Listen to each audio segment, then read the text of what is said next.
When my yacht parks in Bodrum, my 42-meter yacht, and I'm parked next to a black guy, and I'm parked next to a white guy, do you think we talk about do you think there's any racism? We're all rich. No one gives a shit. But if you get a whole bunch of young, angry, poor guys, they're going to find somebody to be mad at. By the way, you said 42 meters to Americans. That's small. Yeah. Can you tell everybody what 42 meters is? Bigger than this room. That's 100 foot. 42 meters. That's a small little fishing boat, right? Look up. I see Tate with the canoe just coming through. 42 meters. You and Tristan on the canoe. 42 meters. In fact, no, I'm sorry, guys. I must correct myself. No, I must correct myself.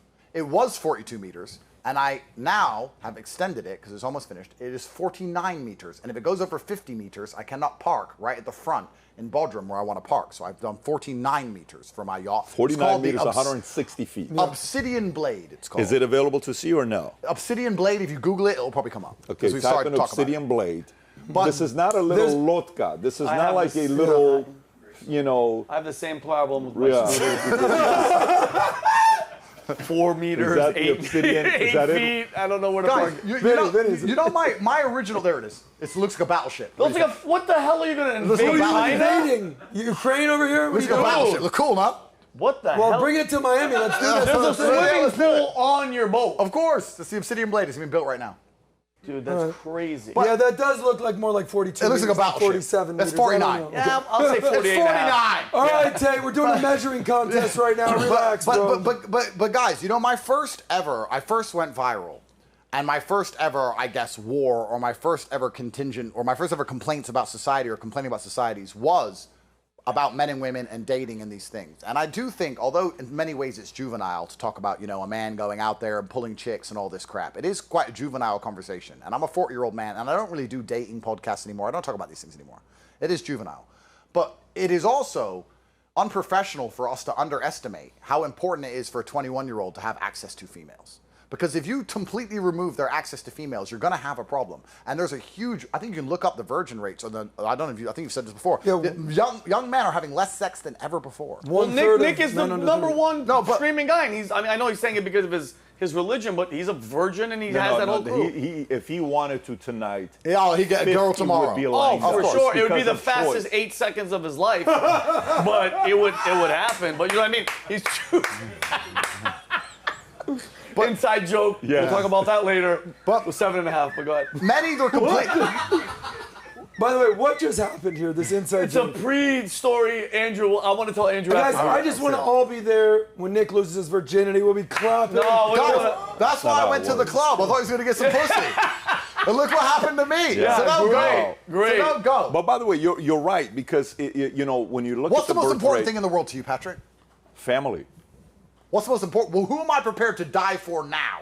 Ask any of these successful men, why are they still working when they already have more money than they need? Zero It's the hesitation. only thing that drives a man. Yeah. So if you take away his ability to have family, he's either pissed off, or what they've managed to do. The reason there hasn't been a revolution yet is because instead of them being pissed off, they've managed to completely subdue them with porn, weed, video games, and distractions. So then they check out of society. I agree. But either way is bad. I agree. Either way is bad. So now you need to have you will talk about complicated conversations. We're talking about making the world affordable. That's complicated. Let's have a more complicated conversation. Let's have a conversation that's going to get me in a lot of trouble. Fuck it. I'm in trouble anyway. Fuck it. DeSantis. And the girlfriend. And the girlfriend. Listen, real niggas do real nigga shit. Put me in jail. No, but seriously, on a serious note, let's have a real complicated conversation. Social media, we talked about the envy, and that's one thing. But you know what's actually the thing about social media that nobody talks about? Women are the mass benefiters in every possible way from the new social media revolution. And let's discuss why. Women enjoy being validated because they're human. We enjoy being validated with our success. We like to be successful, and people say, I know him, he's a successful guy, we like to be validated. Most women like to be validated with their beauty. And we now live in a world, and this is very important for us to understand how this has changed the world. Women had a barrier. Women had something preventing them from getting unlimited attention before social media. And what that thing was physical danger. If a woman dressed in a particular way and walked in front of thousands of men, there was a chance something bad might happen to her. And that prevented her from soliciting unlimited attention from men because she's going to put herself in a compromising position. That no longer exists. Women can get unlimited attention without physical danger. And that has completely changed how women view themselves. That's completely changed how society functions as a whole.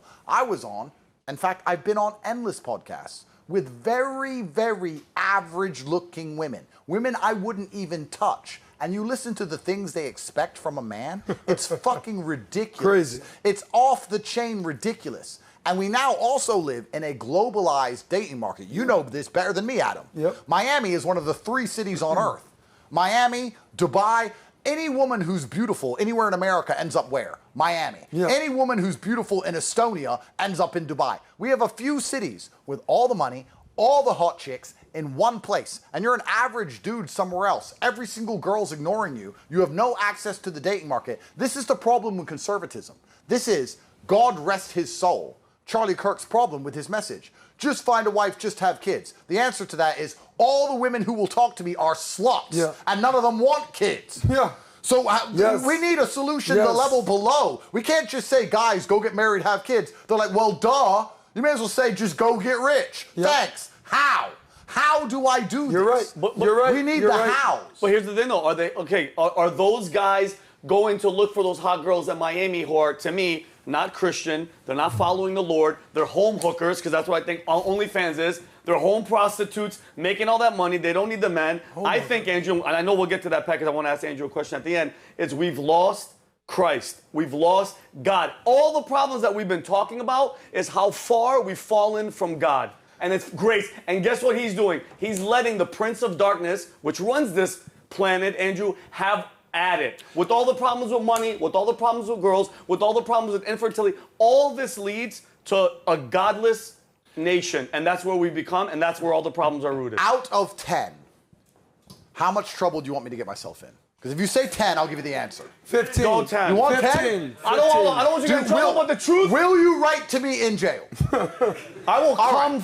Let me tell you. We Let will me come tell you. interview you in jail. I'll Black Hawk down. I'll come with See them. you soon. Here's why the world's fucked. Here's actually why the world's fucked, and this is why my first original war was against this thing. We can talk about godlessness.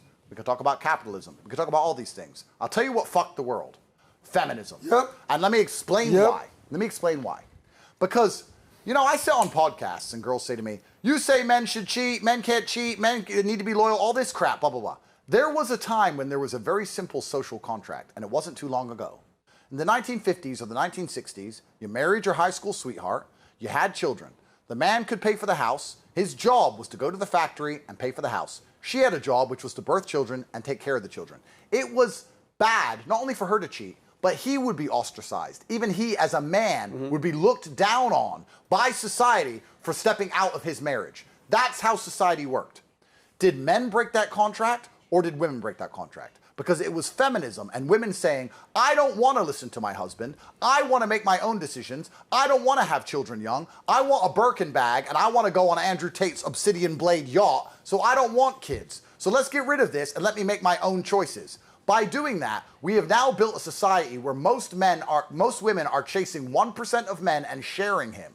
And most of those men are so scared of the government, they don't want to give most of these women kids. So we have most women wasting their sexuality as playthings, running around the world for rich men being used as toys. Nobody is focused on family anymore. And men in the middle, the average man, can't even get anywhere near a girl. And that has created all of the societal problems that we've discussed since. It is feminism that has destroyed the West, actually. If people were still focused on family, and I would argue that if you were to get 25-year-old men and 25-year-old women in here and say, do you want kids? The men would all go, yes, I'd love a son. It's the women who go, yeah, maybe when I'm older, not now. Da-da-da. Women don't want to have kids. And they don't want to have kids because they're holding on for a billionaire, which they saw on fucking TikTok. It is feminism which has destroyed everything.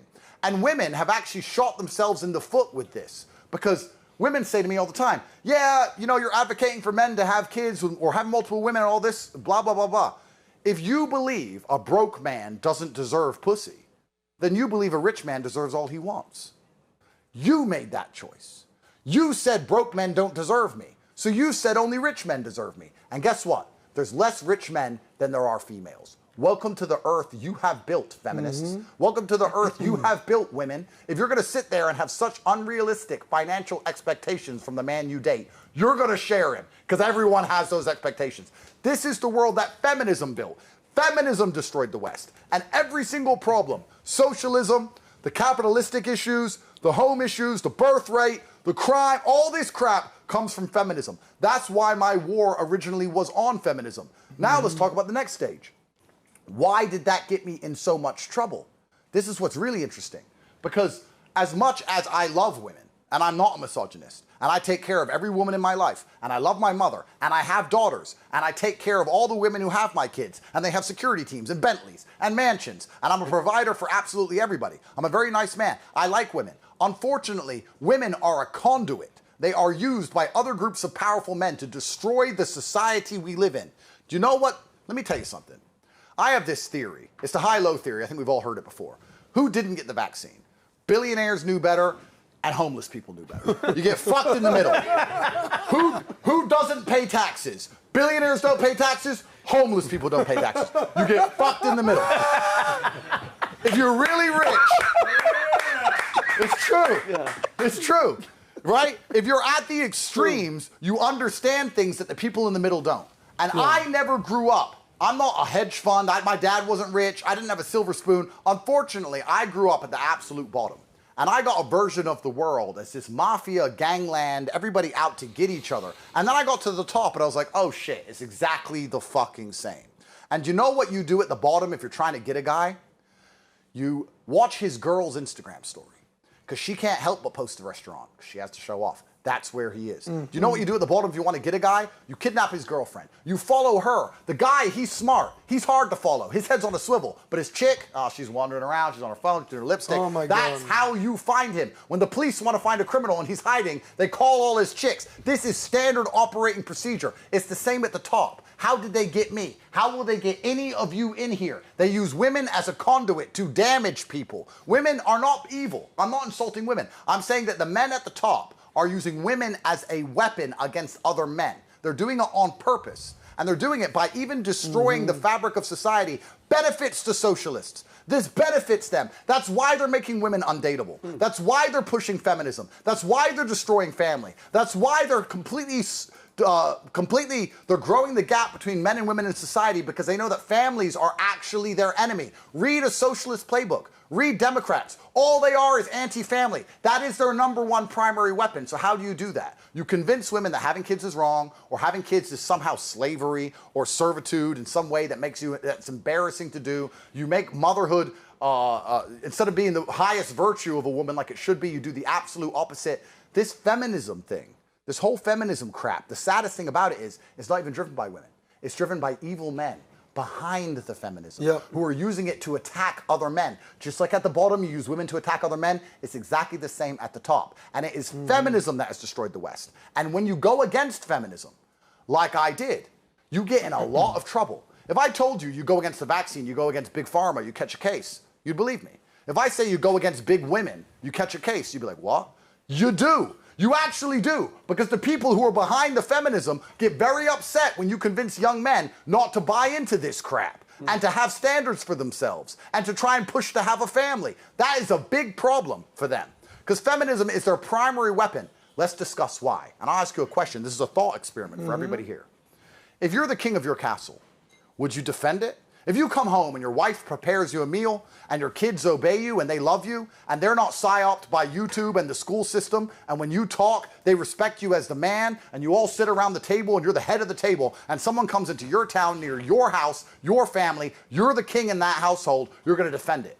But when you come home and your wife's nagging and you don't fuck and your kids don't listen because they're busy watching YouTube and they've gone to school and learned some crap you don't even like, and every time you have any concerns or raise your voice, your wife's just in your ear nagging at you, pecking away at you, blah, blah, blah, blah. She deserves more. I saw on TikTok this girl had a Lambo. Why don't I have these things? Blah, blah, blah. Are you now preparing, do you feel ready for war as a man?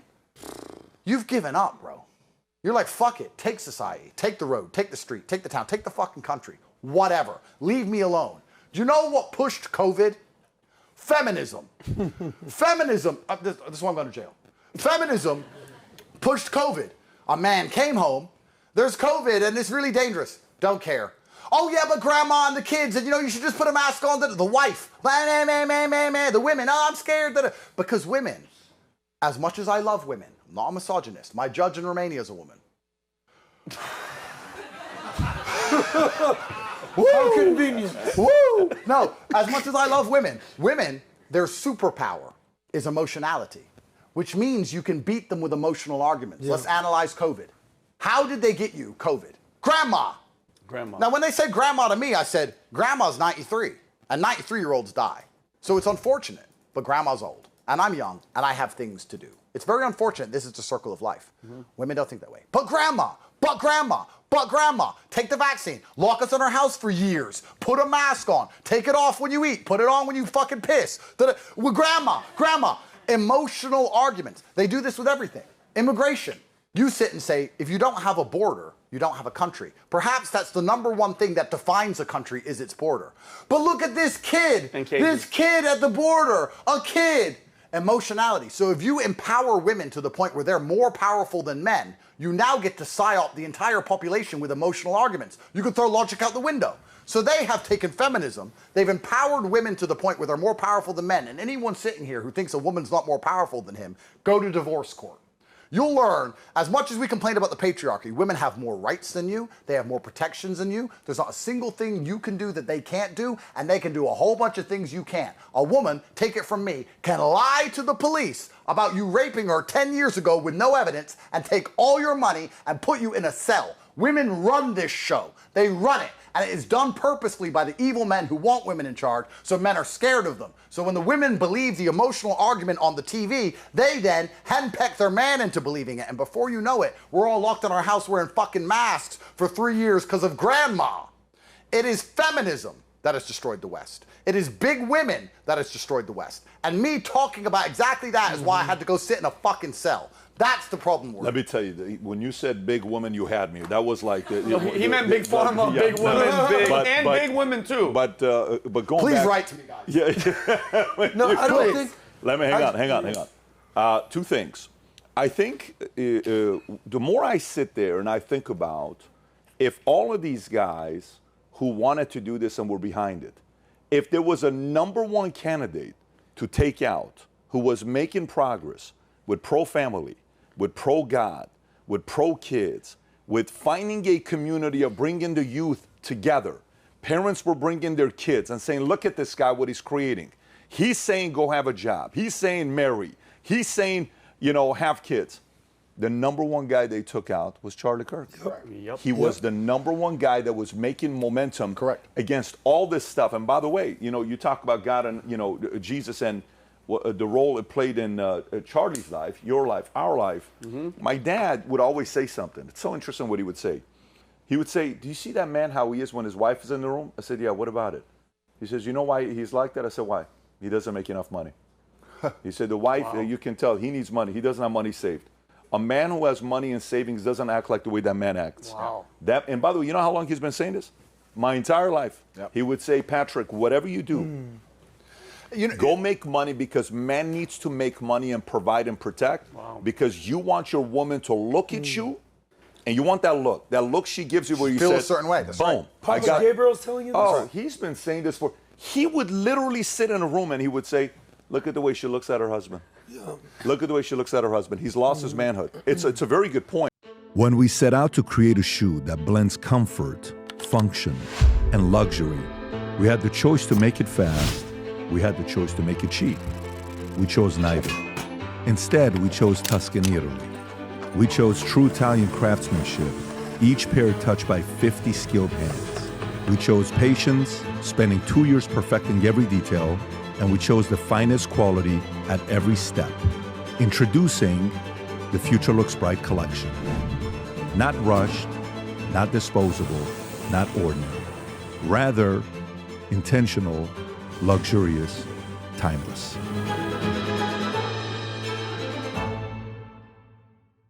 If you enjoyed this video, you want to watch more videos like this, click here. And if you want to watch the entire podcast, click here.